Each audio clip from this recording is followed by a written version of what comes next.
So you're saying the clusters are... Our tempers.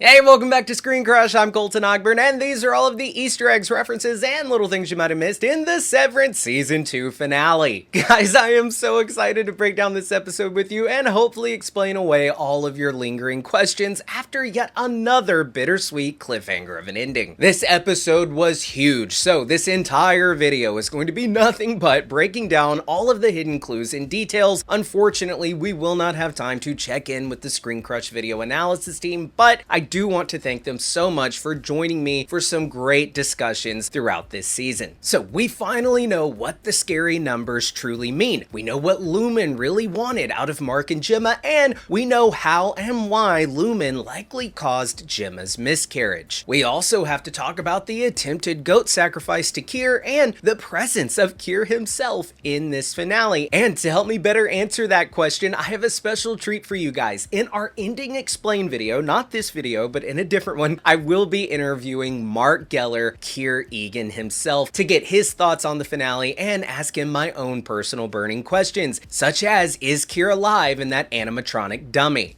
Revel now in the fruit of your labors. But in this breakdown, I'm going to talk about it as well because I have some theories I want to share with you all. And hey, before we get rolling on the breakdown, I do want to share with you guys some of our great Severance inspired merch on ScreenCrushMerch.com. We've got the Praise Kier sticky note shirt, the Hang In There, and Tame Thy Tempers in the Bohemian Rhapsody pose, and the I completed Cold Harbor and all I got was this lousy t-shirt. Be sure to get your merch now because these designs will be leaving the store soon, drifting into the eternal darkness. So, this episode begins with the series intro instead of giving us a cold open like previous episodes. It's almost as if once this episode started, they didn't want to interrupt the flow of the story that swells and swells like a balloon being filled with air, leading to its eventual pop. Now, this slow crawl storytelling that has been used throughout the entire series, and in this episode's unfolding of events as tensions run higher and higher all the way to that bitter finish. So, in the season 1 finale, Mark yells, "She's alive!"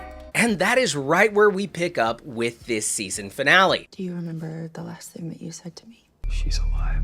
So Miss Cobel asks Mark if he has completed Cold Harbor, and she seems happy to hear that he hasn't, and that Gemma is still alive. Now, while Miss Cobel does seemingly have a bit of a face turn, I saw your comments, I got it right this time, thank you. Part of me does believe that her happiness that Gemma is alive and that Mark hasn't completed Cold Harbor is more so a selfish happy, because that means that she can still rob Lumen of their big celebratory day and the completion of Cold Harbor. Granted, Cobel does later say that she cares for Mark, but you have to wonder how much of that is genuine care or more so of a fascination, being that Mark and Gemma are essentially lab rats for Cobel's life's work, the Severance procedure. So you'll notice that Miss Cobel refers to Gemma as Miss Casey because that's the name that Mark S. knows her by. And we then get a correction from Devin that her name is Gemma.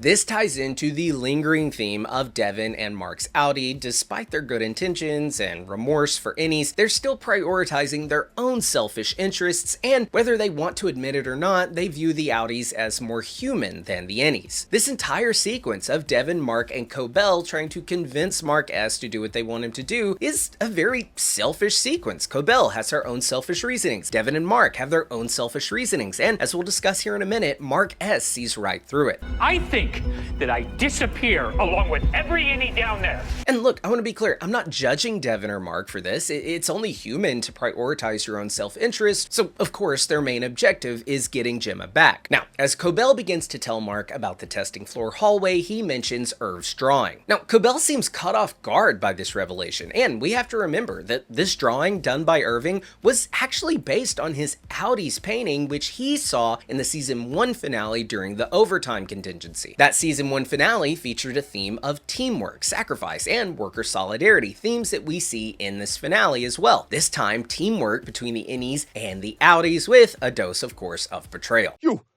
betrayer! Now, back on the severed floor, we catch up with Helly, where we last saw her in the previous episode, coming face to face with her outie's father, James Eagan. And she says what we're all thinking. We get another callback to the season 1 finale when Gemma finally confronts Helly about her gala speech, essentially shitting on Lumen. And we can see that Gemma actually respects Helly, and he sees in her his young rebellious daughter as well as Kier. There he is. So this show has been an absolute blast to cover for you guys every week because every episode reveals a little bit of information and then raises so many more questions. And I was able to catch so many clues because of deductive reasoning skills that can be learned from apps like Brilliant. They're the sponsor of this video. See, when I was in school, I wasn't interested in math, science, and programming, but now that I'm older, having a working knowledge of these subjects actually makes me better at my job. Brilliant helps you get smarter every day with thousands of interactive lessons in math, science, programming, data analysis, and AI. But I don't know all that math and science stuff because I am so small. No way, man. Each Brilliant lesson is filled with hands-on problem solving, which is proven to be 6 times more effective than just watching lecture videos. They use the perfect mix of engaging problems, competitive features, and daily encouragement to keep you on track. Plus, all content on Brilliant is crafted by an award-winning team of teachers, researchers, and professionals from Stanford, MIT, Caltech, Microsoft,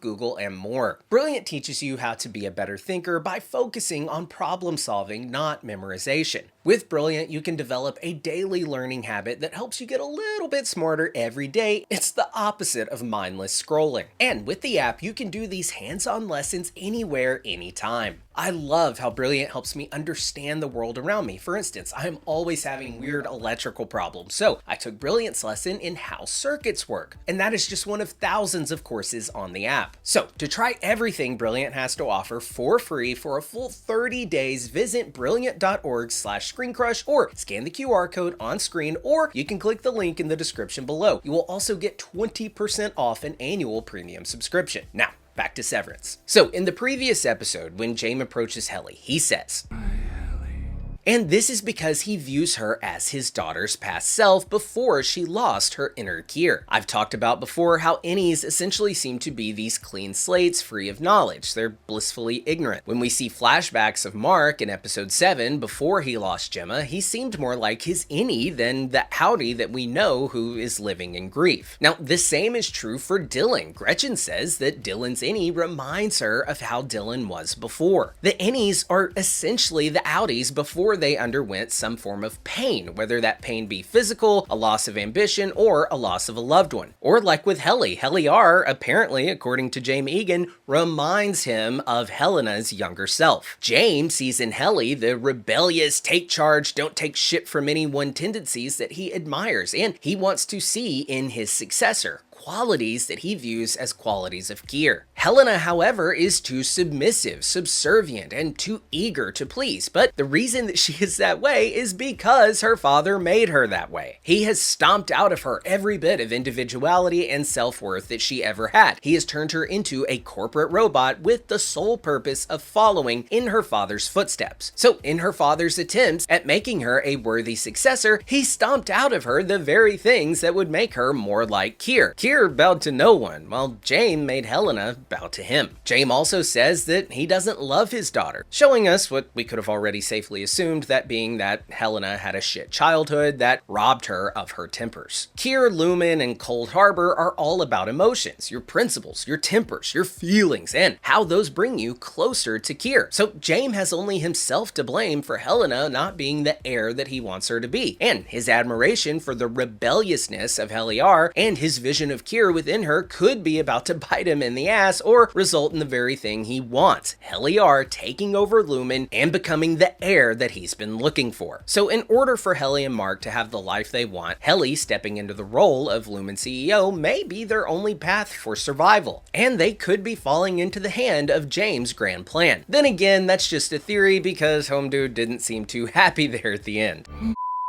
So anyway, back to this standoff between Helly and James. I was almost certain that Helly would stab him in the neck with that pin, but for some reason she didn't. I guess that could simply be because she's a decent person and doesn't want to take a life, despite him being an evil Eagan, but it's also possible that this is yet another piece of evidence that the severance barriers are not holding 100%, and that deep down she can't kill him because she has a love for him as her father. Now, I loved this line from Helly about the hell that the Eagans have created. You and your family created hell, and you're going to burn in it. I have been saying since the first episode of this season that I think Lumen is meant to represent hell, specifically the 9 circles of hell. Layers and layers of hell that go deeper and deeper until arriving at the true evil at the bottom. The devil, or in this case, the board, which I think is Kier and all of the other past Lumen CEOs. Now this also ties into the Ernest Hemingway iceberg theory, which is teased by the iceberg picture in Milchek's office, and how the truth to the greater mystery of a story becomes more and more clear, yet simultaneously complex the deeper you go. Hey, wait a second. Did you just say the board is Kier and all the other Lumen CEOs? But all those guys are dead. Well, Doug, after this episode, I think it's pretty clear that a popular fan theory is true. The consciousness of Kier and all of the former CEOs are living on a literal board, a circuit board that is. We finally got confirmation that the numbers on the MDR screens are the building blocks of a person's mind in digital form, lines of code that can be interpreted by a computer, meaning that the mind of Kier and every Lumen CEO, which keep in mind they were all Eagans, could have been restored via a process like microdata refinement. And the mind of Kier could live on, meaning that the voice we hear from the board box in season 1 and the voice we're hearing from this mannequin in this episode could actually be Kier Eagan himself. And hey, I mean, they did name the previous episode after a Twilight Zone episode where the mannequins are conscious. Now we're going to dive a little deeper into that discussion later in the video when we get to that scene, as well as in our Ending Explained video where I'll be interviewing Kier himself, Mark Geller. So back at the birthing cabin, Mark asks, What happens to us? and look, I love Devin, and I love how kind she has been to Mark S. and how she seems to genuinely care about his well-being, but it's clear that she and Mark's outie hadn't stopped to think about the implications of this mission and the outcome for the Innies. And Christ, Mark just looks so innocent and pitiful in this moment, almost childlike. We then get the long-awaited meeting between Mark Scout and Mark S. That I am so sorry. Guys, I have talked a lot about how impressive the cast is, especially Britt Lauer, when it comes to portraying their Innies and outies so differently, and it is super impressive how this show has managed to make us, the viewer, view these characters as completely separate characters, yet simultaneously one. And I love how in this scene we got to see Adam Scott have this dialogue with himself, and it put on full display just how different these two Marks are, even in their speaking patterns and tone. Yet we also see that deep down they are just alike, especially when it comes to their tempers. I think that I disappear along with every Innie down there.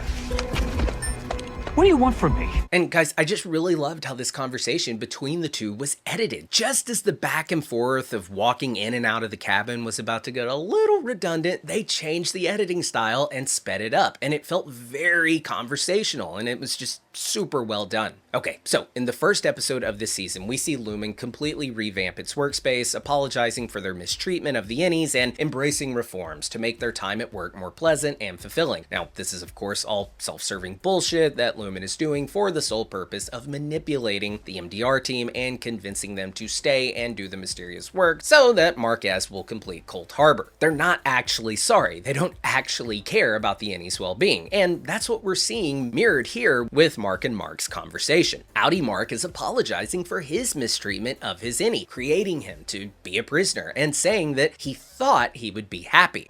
Lumen told me you'd be happy. Outie Mark is even offering Innie Mark perks like a shared life if Innie Mark just agrees to help him save Gemma. Now, like Lumen, Outie Mark is offering Innie Mark whatever he thinks he can offer him to make him agree to help him. The same way Lumen offered all of these reforms to get Cold Harbor completed. Mark S is seeing through this because he has been through this exact same thing with Lumen, and he's probably right not to trust Outie Mark. And look, I'm not trying to shit on Outie Mark, he's been through hell, and look, I'd do anything to get my wife back as well, but Devin makes it pretty clear that Outie Mark isn't actually intending on following through with these promises. Well, he's not wrong, right? Now, this whole reintegration thing is interesting. They speak of recoupling memories, and I've often referred to reintegration as probably feeling like when you wake up from a wild dream and all of a sudden you become aware again of your own reality, and that dream that seemed so real, you now see it for what it is, just a dream. The same could be true for reintegration. The two lives and their memories begin to feel like they were just always there. But Mark S fears that his baby consciousness, that's only like 2 years old, will be dwarfed dwarfed by the more developed consciousness that is outie Mark, and that despite his memories and feelings and experiences becoming part of outie Mark's mind, I think Mark S fears that his consciousness may simply become a mere memory and not the consciousness that is at the wheel. I think Mark S fears that he would still be destined for eternal darkness, but I assume that that's something we will get clarification on in the next season. Honestly, I think they should just go the Substance route. I don't know if all of you guys have seen The Substance, but in that movie we see the two different versions of the same character take turns a week at a time getting to be present in the world. I think that's a way that perhaps they could solve this whole issue. Granted, that would be them committing to only having half a life, you know, cutting their conscious experience of life in half. But I mean, I guess that's kind of what you asked for when you got severed. So anyway, we hear outie Mark talk about how he started showing up to work drunk after losing Gemma and that he lost his job because of it. He also talks about how he started putting all of Gemma's stuff in the basement because it was easier to pretend she never existed. You'll remember that it was in Mark's basement where Miss Cobel found this candle of Gemma's, and she even brought it back to the office and had Miss Casey light it during Mark's final wellness session with her. This was yet another test to see if the barrier between the two was holding. Now, this line about him pretending that Gemma never existed is exactly what Mark was hoping to achieve with the severance procedure. Those were 8 hours of the day that he didn't have to be conscious and aware of his grief, and he can make a living while doing it. Mark says, And I thought I was protecting you from that pain. and this is exactly what Lumen seems to be targeting with the creation of the severance chip. Not only are they using it to create an obedient workforce and marketing it as a way for people to never have to experience a hard day's work while still earning a paycheck, but it's clear that from the tests on Gemma that they are also looking to market severance as a way to not to have to undergo any unpleasant experience, such as writing a shit ton of thank you letters, going to the dentist, flying on a plane, or mourning the loss of a loved one. Remember, in the season 1 finale, we saw a gala that was intended to market the severance chip, Lumen's latest innovation. And Mark's line about protecting any Mark and giving him a life of happiness is exactly the type of phrasing that I would expect to hear from Lumen in their future marketing of the severance chip. A promise to remove things like pain and sadness from every aspect of your life, offering nothing but happiness, giving you the ability to erase traumatic memories. And this, of course, ties into the doctrine of Kier and the lines the showrunners are drawing between a belief in Kier and a belief in a deity and an afterlife. No pain or sadness, and only happiness and joy. And that is exactly what Lumen is trying to provide with the severed chip. Blissful ignorance. Ignorance of all the unpleasantries in life, creating a life where you are only conscious of the good things. Lumen's severance procedure is Kier's way of essentially making him into this godlike deity that he aspires to be. Kier, via Lumen, is using the severance procedure to bring that eternal joy of the afterlife to the living realm, making it to where the followers of Kier don't have to endure pain in this realm or in the next. The next? Well, the next step in his grand plan to be this loving creator will be using Cobel's and Lumen's tangibilization of consciousness, the building blocks of a mind, making it to where they can also offer immortality, and together that will provide the world with eternal joy. A grateful universe. Born out of blood. They'll never know it. This would also rid the world of the fear of death. It's likely that Lumen has created an afterlife of their own for followers of Kier. Following the death of their earthly vessel, they are guided to join Kier, likely as an artificial intelligence of their own mind that was created the same way we've seen consciousnesses created in MDR. Now, we've talked about how Innies like Mark and Dylan are blissfully ignorant to their pain and hardships in the outie world. Well, at least they were. But it would appear that Lumen's ultimate goal is to provide a service that rids the world of all pain, allowing for everyone to just live in blissful ignorance, such as if you go through the pain of a miscarriage, Lumen can make that grief go away by making you not remember that it ever happened. But let's be clear, the way in which they are achieving this blissful ignorance is by torturing others. We're seeing like 25 Gemmas live a miserable existence just so one can live in bliss. So I tell you all of this to point out why Mark S is distrustful of his outie, because it's his outie who put him there. He also knows that his beloved Helly's outie is an evil Eagan, and Mark's outie is sounding just like Lumen. And Mark's outie really shits the bed when he gets Helly's name wrong and refers to her as Your Innie name's Helly. This is a direct parallel to when Helena was trying to manipulate Mark in that diner earlier in the season, and she slips up and calls Gemma by the wrong name, showing that she doesn't actually give a damn about them. And I know you've already been through so much with losing your wife and all. Hannah. Her saying the wrong name is what snapped Mark out of her gaze and what pushed him to go through with the reintegration procedure. And we're seeing the same thing happen here. Mark's outie is trying to manipulate Mark S to do what he wants. And Mark S was pretty receptive until Mark's outie gets Helly's name wrong, directly paralleling Helena getting Gemma's name wrong. And this is what pushes Mark S over the edge into not trusting his outie. And that of course sets us up for the ending of the episode. Okay, so when Cobel is telling Mark about the numbers and how they represent tempers, woe, frolic, dread, and malice, we can see the dancing tempers from Dylan's waffle party in season 1. She says that the clusters are tempers, meaning that this cluster of numbers that the refiners group together with the mouse cursor, they represent one temper. And we see the refiner drop that cluster of numbers into the bin of the corresponding temper, which, as we've noted before, are abbreviated with the 4 tempers, but this is the first time they've actually acknowledged that fact in the show. Cobel says, She's an Eagan. You're nothing to them. I don't believe you! And they'll discard you like a skin husk! and this is exactly how Cobel has been feeling all season. She thought the Eagans cared about her, but they discarded her once she served her purpose. Cobel realized that despite her lifelong dedication to the company, she meant nothing to them. And did you guys catch that little skin mask line? I don't believe you! And they'll discard you like a skin husk! I'm wondering if that's why these guys that I've been calling 3D printed actually look so weird. Maybe they are the Watchers that we've seen on the testing floor who already share a similar physical appearance with the MDR team. Maybe they are wearing like a 3D printed skin mask. Why?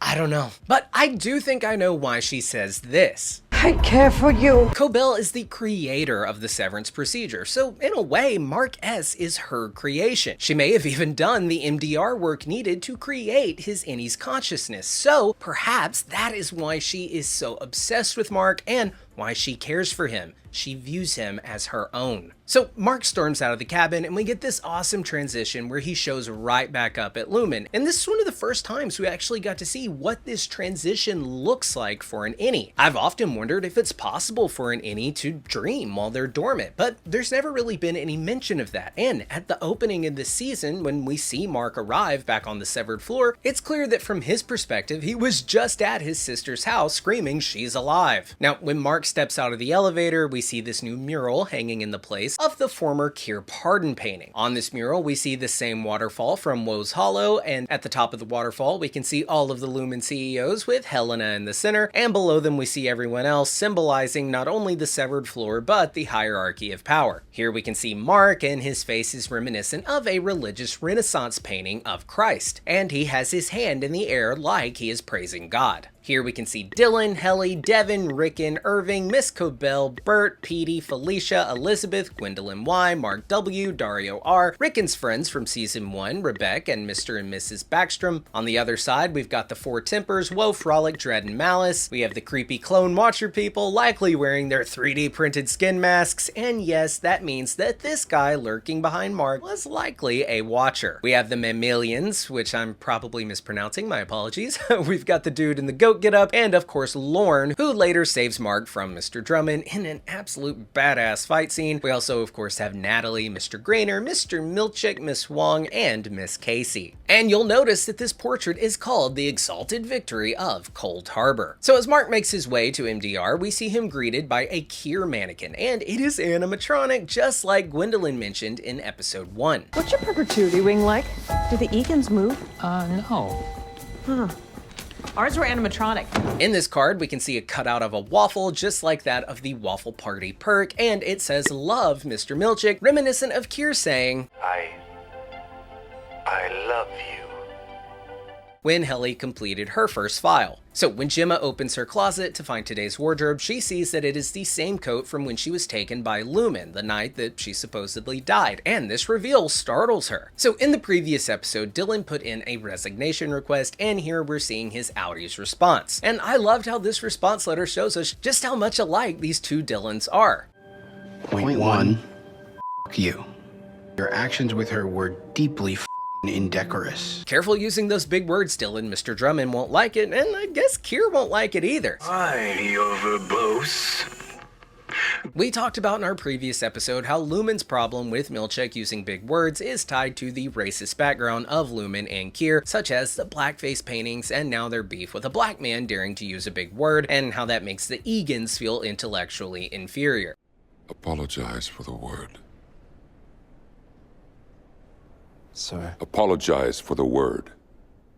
Seeing Kier make this same jab at Milchick, and that look that Milchick gave him was just so well done, and it ties into my theory about Kier's consciousness being in that mannequin, a theory that I'll discuss in my conversation with Mark Geller, Kier himself, in our Ending Explained video. So when the band from yet another Lumen department, choreography and merriment, arrives, they are playing the same song that we heard Miss Cobel sing in season 1. Kier, chosen one, Kier. When James sits down in the small office, we see this framed picture of Kier, and the voice coming from the computer is the director of this episode, Ben Stiller. Welcome, Mr. Eagan. The efficacy test will begin shortly. James is watching the room with the crib where Gemma will be completing the efficacy test, the final test, Cold Harbor, to see if the severance procedure will produce the desired and intended result. Milchick says, "Let's keep the Mark S. love going with a ballad of Ambrose and Gunnel." A reference to the second Lumen CEO, Ambrose Eagan, and a reference to Gunnel Eagan, whose name we heard mentioned here in the previous episode. Your bed will be moved from your parents' home to the Gunnel Eagan Empathy Center in Svalbard. And guys, this literal song and dance is the perfect physical representation of Lumen's manipulative bullshit. And Mark and Helly are seeing right through it. And I loved when Helly says that she will see Mark at the equator, a callback to earlier in the episode when she says that she has been trying to think of other place names besides Delaware, Delaware being the place that she named here when she first came into being in season 1 in her survey with Mark. Please name any U.S. state or territory. First that comes to mind. I don't know, Delaware. Now, not only does her ability to think of other place names play into the theme of the Severance chip not holding that barrier, but there's also the significance of the equator representing a halfway point, which could be meant to represent compromise. And the equator is the dividing line between essentially the top and bottom of the globe, just like there is the dividing line between the surface and the severed floor. And of course, that dividing line between an innie and an outie. So we get the return of the Dylan war cry. We first heard this war cry in another physical altercation between Dylan and Mr. Milchick here in season 1. And then again in the season 1 finale. So when the nurse escorts Gemma to the Cold Harbor room, we can see her finger is bloodstained from the many pricks that she has endured at every door she sent Gemma through. In the room, we see the baby crib that we saw Mark attempting to take apart here in episode 7, and this final test is meant to push the severance chip to its limits by making Gemma go through a process that her conscious self would be grief-stricken by. And I guess when she was done, they planned to kill her? This beast will be entombed with a cherished woman, whose spirit it must guide to Kier's door. We have always known that the goats were going to have something to do with sacrifice. I mean, the writing was on the wall, literally. We have to remember that despite Lumen being these science fiction bad guys, there's also the cult aspect of their villainy. Now, I think this process of a sacrifice to Kier is symbolic, and I think that they know that to a degree. I don't think Drummond actually thinks that this goat's sacrifice is going to be like a spirit guide to take Gemma's consciousness to be with Kier in some type of metaphysical afterlife. I think this is actually just ceremonial and a bit of a loyalty test for Kier's followers, and that the actual transition of Gemma's consciousness to go be with Kier will actually be those building blocks of her mind in the form of code, which I guess would then be uploaded to the Matrix to be with Kier's reconstructed mind as well. So we see Mark trying to kick in this floor to go down to the testing floor, and that is paralleled by Milchick trying to kick this vending machine out of the doorway to stop him. So when Drummond hears Mark, he goes out there and he starts beating him up, and then Mark bites him just like Dylan did Milchick. Now, I've talked a lot this season about how this series is about worker solidarity, and we get a great line from Helly here that sends that theme home. They give us half a life and think we won't fight for it. So when Mark Scout wakes up, he accidentally shoots Drummond, boo-hoo, no tears for Drummond. As Mark makes his way into the Cold Harbor room, cleverly using his bloodstained Drummond tie, we see that this new Innie of Gemma, who has no idea who Mark is, but she still trusts him, despite him being covered in blood, despite her being scared, she still takes his hand and goes with him, and that is why James is so pissed. This encounter with Mark and her willingness to go with him and trust him proves that there are cracks in the Severance barrier. The Cold Harbor test did not succeed. Now, when Dr. Maurer screams, "You'll kill them all," he is of course referring to the many versions of Gemma that he has grown close to over the years. And we know that he's pretty smitten with her following this line from Drummond in episode 7. You like her. She's easy to like. So when Mark and Gemma finally reconnect, it's beautiful, and I also loved getting to see Miss Casey and Mark S reconnect, and how once they hit that severed floor, she had no idea what was going on, but she trusted this blood-covered Mark S. Another sign that the Severance procedure has its flaws and that barrier is not holding. So Mark takes Gemma to the exit door, the same exit door we saw here in season 1. Miss Casey now becomes Gemma as she goes through that door, but Mark S stays behind, and it is heartbreaking seeing Gemma beg for him to come with her.